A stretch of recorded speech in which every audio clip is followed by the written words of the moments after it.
What's going on, everyone? Welcome back to another edition of Sports to the Wire. For those of you who are new to the channel, I am your host, as always, Rasheed White. All right, special guest in the house, one of the most ultimate hardcore Brooklyn Nets fans that I actually heard on satellite radio when I was listening in one time. He had called in. I called in first, and he called in after me disagreeing. I'm like, wait a minute, is this the D? We met. He commented on one of my previous videos, and I'm like, this is the same D-Rock that disagreed with me? I'm like, he's like, yeah, it is. So I said I had to get him on the show right here, man. He's here. You'll introduce yourself, man. Man, this is D-Rock in Brooklyn. You'll hear me on ESPN Radio. Sometimes you hear me on WFAN. You'll mostly hear me on Sirius XM NBA Radio. I love talking about my Nets, man. Disappointed with the result, but it is what it is. Yeah, I know. I mean, the whole season, the whole 3 years, 4 years has been like a disaster. All right, so we're going to get into the big men that the Brooklyn Nets really desperately needs. And should they actually go after, I mean, to me, Jakob Poeltl, Naz Reid, or should they actually just not go into the luxury tax, and probably just go into the draft and develop some guys? And I mean, D-Rock actually has some ideas. I have a couple of ideas. D-Rock, today this is you're the special guest, man. Kick us off, baby. All right, so we know there's some rumors out there about Karl-Anthony Towns. Hey, he's from Jersey and everything. I'm not sure if he fits necessarily here in Brooklyn because a little goofy for my liking, kind of lackadaisical. I like his game, though. He's got some good game, but that's a lot of money, too, to be bringing back. So I don't know what the trade would look like, but if you're getting Karl-Anthony Towns, they're going to start with Claxton. And Claxton is growing on me. I like his development. He had a shaky first 2 or 3 years here in Brooklyn, but he really put on some muscle, really dedicated himself to perfecting his craft, and he's gotten a lot better. I don't know if I want to give up Nic Claxton and send him over there to Minnesota. So he's an idea, but one of the guys. This is going to turn into a good debate right now. So, all right. So now Towns actually really provides you a lot of floor spacing. Somebody that can actually hit free throws, and you put Ben Simmons in that starting lineup with Towns. Whoo! I mean, as long as Towns is not trying to do too much, you don't try to run the offense through him, so he can provide really, really, really good floor spacing. What do you think? I think what you said is true. If he comes to this team and you keep him Ben Simmons, then Karl-Anthony Towns definitely is the second option. I think you would have to run some offense through him because he is that skilled. Yeah. So I do think that could work. The only thing that I'm concerned about, well, two things. One is that salary. It's a very large salary to be bringing in. And two, we've had a lot of chemistry, culture, character issues, and not saying that he's a bad guy or anything like that, but I question if we can do better. Okay. All right. So he kind of like, on the fence with Karl-Anthony Towns there a little bit. Okay. Mm-hmm. I mean, there's pros, there's cons. All right. So what else you got? All right. So this man's a free agent. I wanted this guy on the team for a long while. I think this is after we even got rid of Brook Lopez. We traded him to the Lakers, rather. And we should have brought Brook Lopez back, by the way, but he went to Milwaukee. But the man I'm looking at, I don't know if he command a big contract given his circumstance, but Nikola Vucevic. Now, the reason why I like him, he's big, he can rebound the ball, he can space the floor. Don't necessarily want him to sit on that three-point line, but let's work at that mid-range shot. He could also facilitate a little bit from the high post or the mid-post. And if you sign him, I don't know what the mid-level exception is with the new rules for the CBA and everything, but if you bring him in, then it would probably cost around that $12 million range, assuming that the Chicago Bulls don't want to keep him. But what you can do now is you can mask his deficiencies on the defensive end with a Claxton at power forward, with a Cam Johnson, who I expect Sean Marks to resign, with a Mikal Bridges and whoever playing that point guard. You could kind of run a mix and match of drop defense with Vucevic and Nic Claxton on the perimeter, being able to guard and switch some of those guards, and our two wings or guards, however you want to classify them. I think that would work pretty well. Yeah, he's tough. He's tough. He's tough. I mean, he actually annihilated us in match. Like season matchups when he was with. I think was he with Orlando? What was his previous team before he got to Yeah, Chicago? got Yeah. He got used to traded from Orlando. destroy us. He used to Hmm. destroy us, man. He really did. I mean, I think he's even a. I don't know if he's better than Sabonis. I think, but um, Give or take, I would probably want a bonus. mhm. Um, that's a tough one, but they're two good options in my opinion. But I don't think we can Yeah, get us a yeah. bonus. There's no way. All right, what about Jakob Poeltl? You like him? I like Jakob Poeltl. Ideally, he'd probably be my center off the bench. Okay. So you would start with Claxton, and I'm not ideal, or I'm not comfortable with saying that Claxton should be our starting center. In my opinion, he truly is a power forward. I don't want him getting any bigger. He can add some strength if he wants, but I don't need him putting on no more weight. He's Well, we need able we to. need we need somebody like that's like 6'10", 6'11", between 6'10" and 7 feet. That's 240, Mhm. 250 something pounds.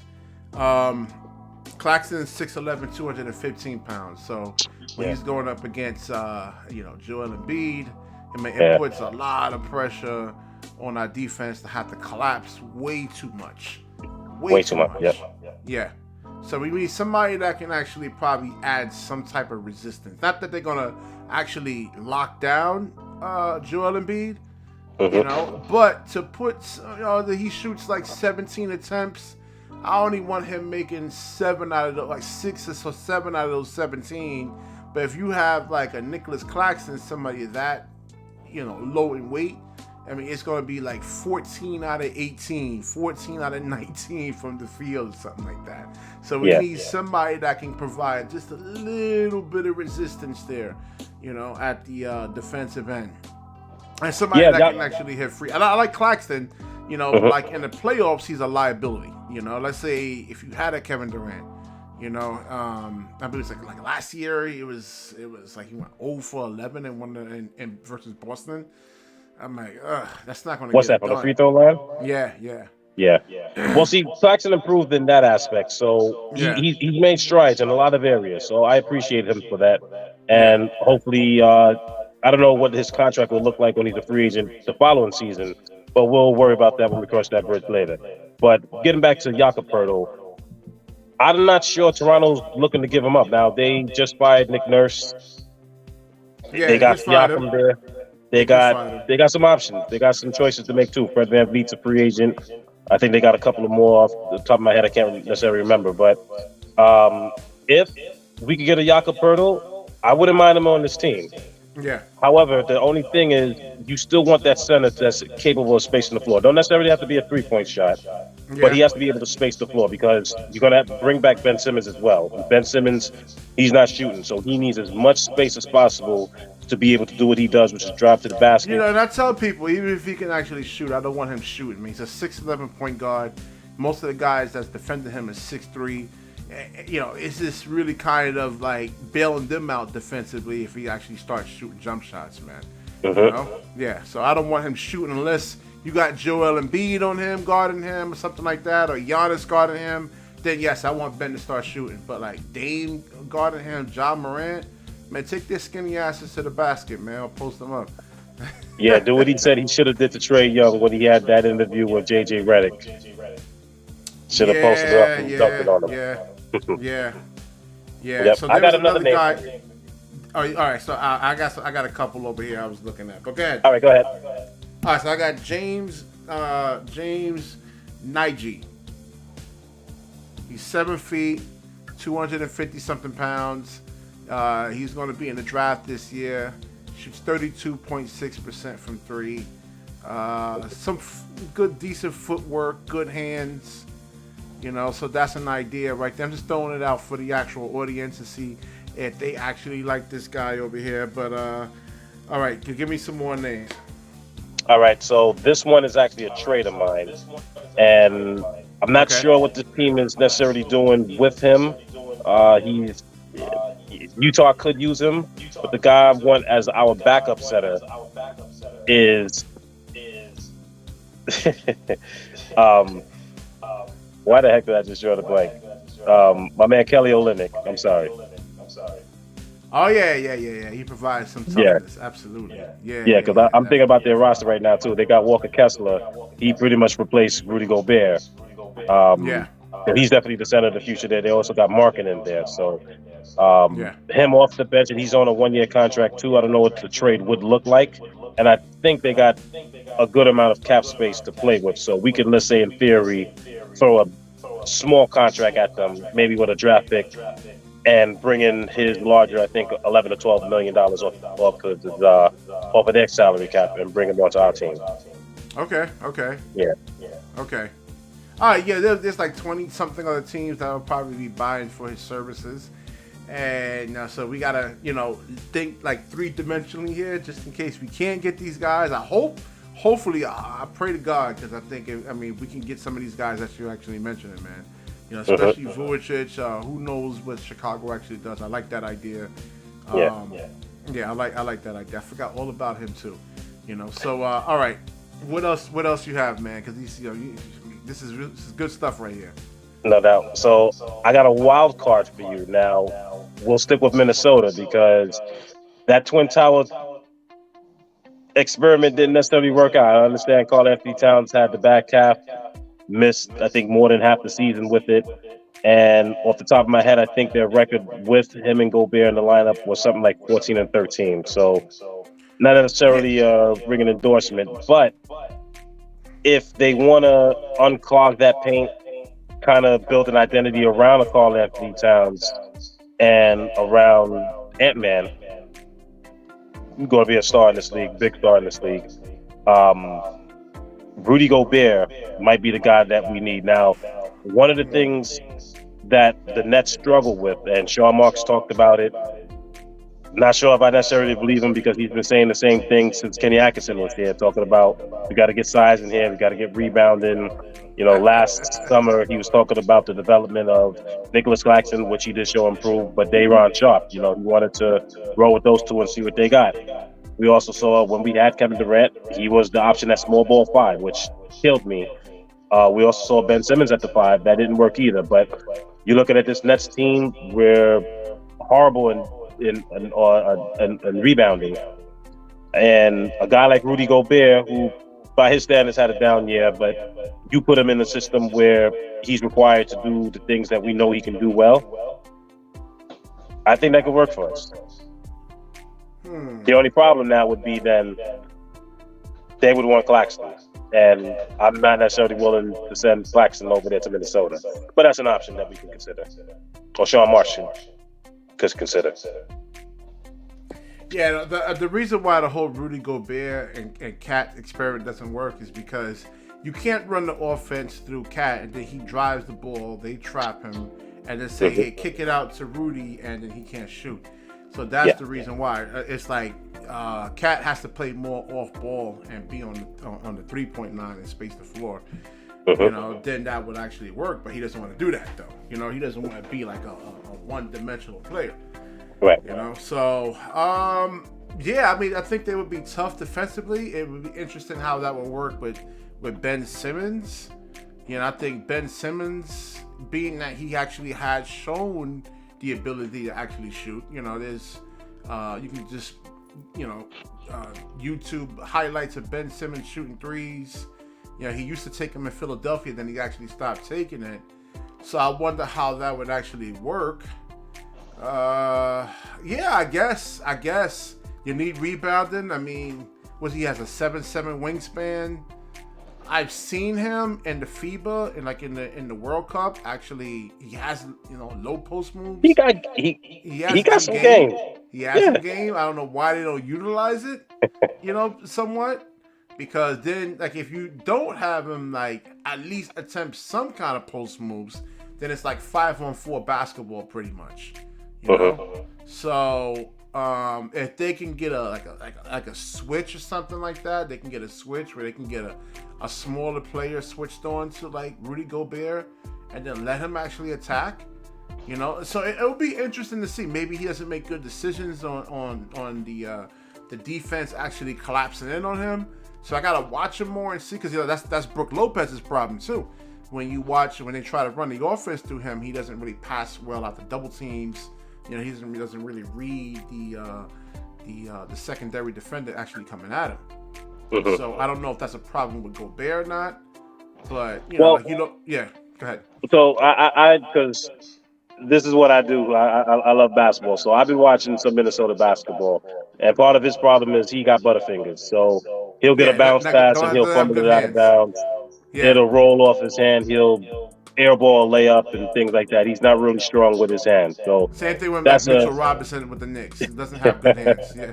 Yeah. Although I don't want to throw those shades at the Knicks, man, because right now we got to watch them on TV. So. Oh yeah. Well, listen, man. I might even do another video, man. They actually might be, since they're doing so well right now, free agents might want to flock to them now instead of the damn Brooklyn Nets.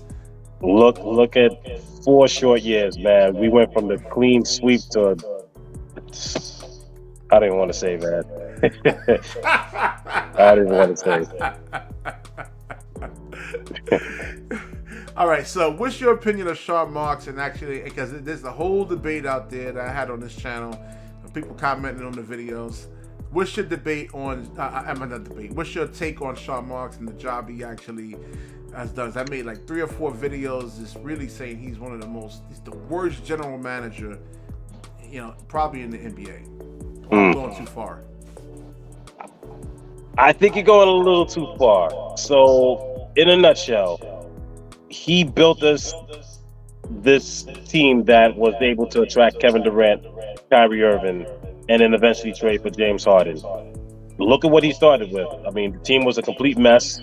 He got us out of the abyss in 3 short years with Kenny Atkinson, shrewd trades for D'Angelo Russell, drafted Karis LeVert, found Joe Harris and Spencer Dinwiddie, drafted Jared Allen, some key moves, Jared Dudley, Damari Carroll, some of those guys. So that team, and that was my favorite team, man, that 18-19 team. It was an incomplete team. I've never had more fun. I didn't want them to give up on D'Angelo, man. I did a video. I'm like, no, don't do it. And look at the fit. Look exactly what he's doing on the Lakers. It's the perfect fit for LeBron James, man. Perfect fit. I'm actually watching this right now. It's in the background on mute right now. They're down, I think, 9 points. So he's doing all right over there. But we did him dirty. But anyhow, the mistake that he made was he sold his soul. Yeah. He sold his soul to Kyrie Irving and DeAndre Jordan in order to purchase relevancy with the chance to win a championship with Kevin Durant. And through mismanagement, through allowing Kyrie to do whatever the hell he wanted, allowing DeAndre Jordan to have his pull when he wanted to start, and Jared Allen was proven to be the better player, and never doing anything about the front court. You bring in Kevin Durant, you bring in Kyrie Irving, you should have nothing but goons, some monsters around them, and your idea was we're going to bring in an older Blake Griffin, we're going to bring in LaMarcus Aldridge.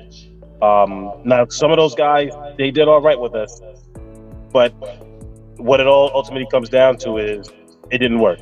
And because it didn't work, he's now in the hot seat. We've been hearing the same song and story from him for the last 4 or 5 seasons about getting bigger, getting some nasty, that old Popovich. That was John saying. and it's small ball. Nastier. Yeah. Yeah, and that's my biggest problem with it. Is like he insists these coaches stick with this small ball philosophy, and it blows my mind because how is it you came from San Antonio with the great Tim Duncan, and when you used to go in the playoffs against Mike D'Antoni and that small 7 seconds or less team, he never beat you, and then you come to Brooklyn and that's what you want to run? Yeah, I know. I mean, it's it don't make sense, man. So I had somebody comment on the videos defending this whole exactly what you're saying. Man. It's going to be against you for what you're actually saying. So, well, if I love Sean Marks. If he were to go on free agency right now and get any of the guys that we mentioned, whether Karl Anthony Towns, a Nikola Vucevic, a Naz Reid, a Kelly Olynyk, that would give me hope to say he knows what he's doing. And I'm not saying that he doesn't know what he's doing, but he's stuck on the small ball, and small ball is not working. Yeah, You now that know, you have Giannis and Joel Embiid and Tatum and Mhm. Brown yeah, East is a monster right man. I mean Tatum is like almost 6'10", Jalen is 6'8", 6'9". Man, we need like some big guys, man. Giannis, we need some rebounding. yeah, we need some That's what rebounding. it comes Yeah, down to. That's the fundamentals that you gotta establish. You know, and we've yeah. seen it. Like look when he had Harden, Kyrie, and Durant. I remember there was a Wizards game. I think we scored 141 points and lost. Now that was a bad turnover then with Russell Westbrook stole the ball. I think he ran to the corner, shot a three.